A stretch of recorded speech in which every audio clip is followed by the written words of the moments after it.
¿Cuántos éramos hermanos del alma y realmente amigos? No quiero ser simplista con estas percepciones, pero desde una perspectiva protestante, valorar 27 años del pontificado de Juan Pablo II, desde el aporte, concepción y práctica ecuménica, es necesario ubicarnos en 2-3 espacios muy concretos de este largo pontificado. Les confieso que es muy fascinante entrar al mundo de los textos conciliares, encíclicas y documentos vaticanos. Y me da envidia para que no le tengan tanto tiempo para escribir, cuando lo andamos escribiendo donde sea.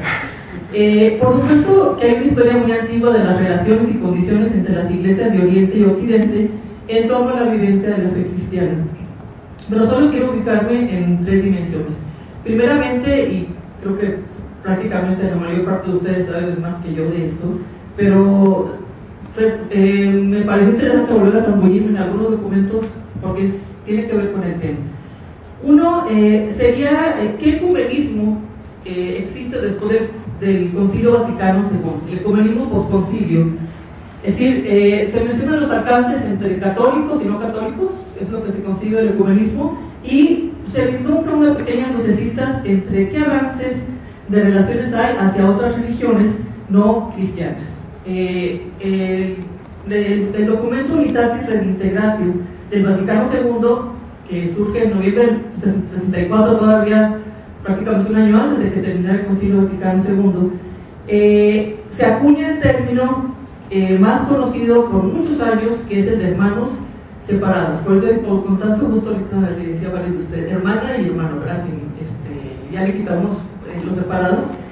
Sin embargo, es importante esto, porque en el contexto de los hermanos separados, como se refieren a las otras confesiones cristianas, ahora tiene un llamado a la conversión del corazón, que sustituye el llamado a el regreso de los hermanos separados a la Iglesia Católica Romana. Se insta a la oración unánime y a la búsqueda del conocimiento mutuo de los hermanos separados. Se alude a los católicos a la cooperación con los hermanos separados. Sobre las iglesias y las comunidades eclesiales separadas de la sede apostólica romana, y en 1967 el presidente del Consejo Conciliar holandés declaró que la unidad de la iglesia ya no significa el retorno a la Iglesia Católica Romana, tal y como aún se esperaba, sino que el acercamiento de todas las iglesias es hacia lo que la Iglesia de Cristo debería de ser. Y en el año 68 el patriarca Atenágoras de la Iglesia Ortodoxa griega afirma esto: el ecumenismo toma otra dimensión a partir de la Unitatis Redintegratio, porque implica un acercamiento entre las iglesias al Jesucristo común que todos tenemos. Y voy a mencionar rápidamente, solamente como un esbozo de lo que tiene que ver con el tema, que me pareció bueno. Se ilumina hacia lo humano. Como una anécdota, en 1983, en el Consejo Ecuménico Interreligioso, donde forma parte del Consejo Mundial de Iglesias y también el Vaticano está en relaciones fraternas, se avanza y se dice que en la Asamblea Ecuménica de Vancouver, Canadá, en el centro se pone un tótem indio, que reflejaba ya como un cambio, al menos visual o simbólico, de que el ecumenismo con otras religiones que no fueran cristianas.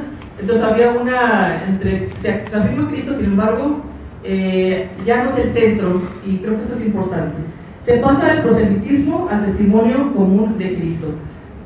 Por supuesto que el Vaticano II, y que es el ayuntamiento que se usa mucho, y que se asocia siempre con Juan 23, el ayuntamiento está puesta al día, esta actualización, esta renovación de la Iglesia de Roma implicaría lo que el Vaticano II implica históricamente como un parteaguas entre lo que era antes y lo que viene a ser después, aunque ahorita estamos quizás en esa etapa de decir, ¿haría falta un Vaticano III? Digo, probablemente sí, ¿verdad? Y espero que fuera bien ecuménico para poder ir interreligioso.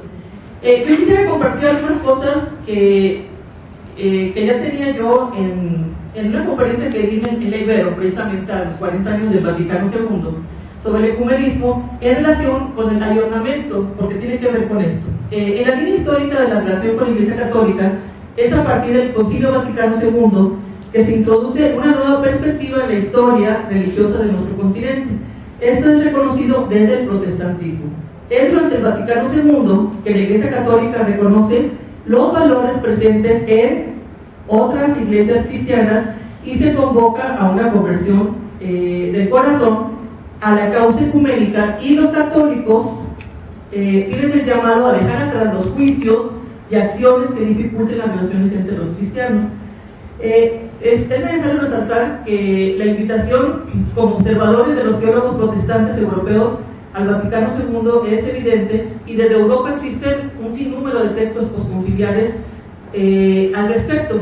Y es otro tema, pero tiene que ver con lo que estamos diciendo, que es con la última parte que voy a mencionar, cómo se va matizando, especificando el proceso del ecumenismo del Vaticano desde Europa y qué diferencias habrá para un ecumenismo desde América Latina, y por supuesto yo hablaré sobre México. En Medellín, ya en Medellín, los protestantes de América Latina fueron invitados a participar en la segunda CELAM.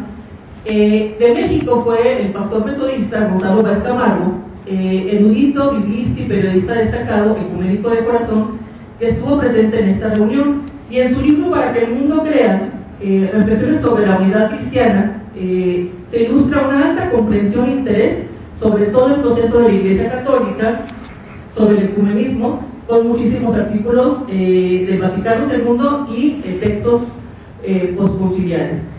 En septiembre de 1970 alude Báez Camargo a un cable de un documento especial que el Vaticano expide para la orientación al diálogo ecuménico, y en especial se relaciona con el diálogo católico-protestante, al que Báez Camargo se refiere como el más difícil, que con las iglesias ortodoxas, y por ende el más necesario de seguir en esta insistencia no de la anulación de las diferencias, sino de un diálogo que no es improductivo, por supuesto, cuando va a la búsqueda de una convivencia armónica y a la acción que parte de una misma fe. En el caso de América Latina, solo un teólogo protestante fue invitado a participar como observador en el concilio.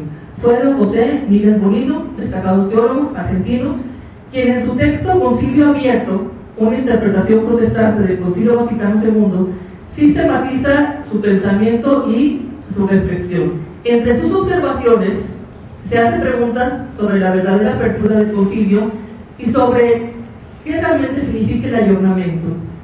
Si se entiende como un rejuvenecimiento de la Iglesia Católica Romana o cambios radicales de la Iglesia.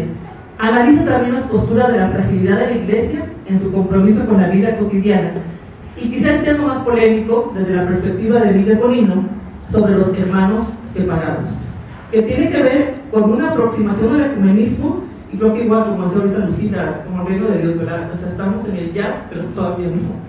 Sí, ya estamos en diálogo, pero todavía no. Tenía plenitud, una legalización.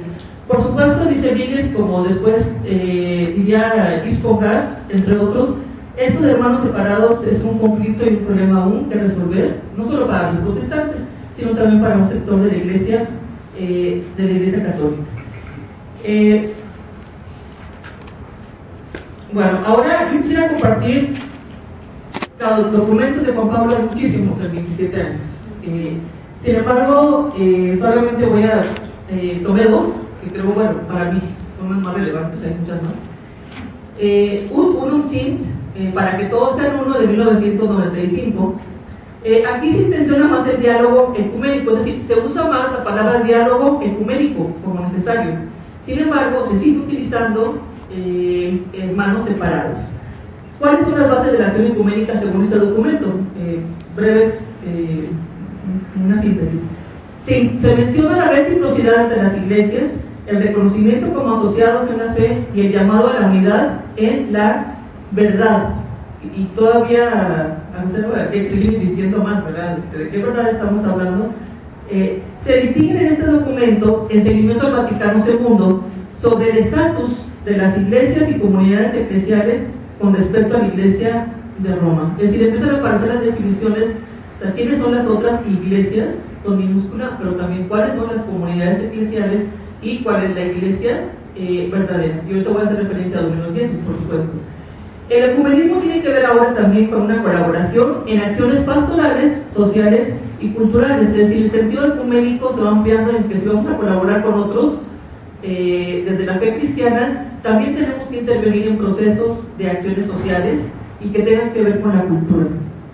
Sigue el espíritu posconcilio, se restablece el uso de llamar iglesias hermanas a las iglesias particulares o locales congregadas en torno a un obispo. Esto da un poco claridad, o sea, quienes sí están más en plena comunión con la iglesia romana y quienes no, o sea, los protestantes que no estamos en torno a un obispo, o en relación con el misterio de la Eucaristía, de acuerdo a la iglesia romana, católica romana, entonces formamos estas comunidades eclesiales.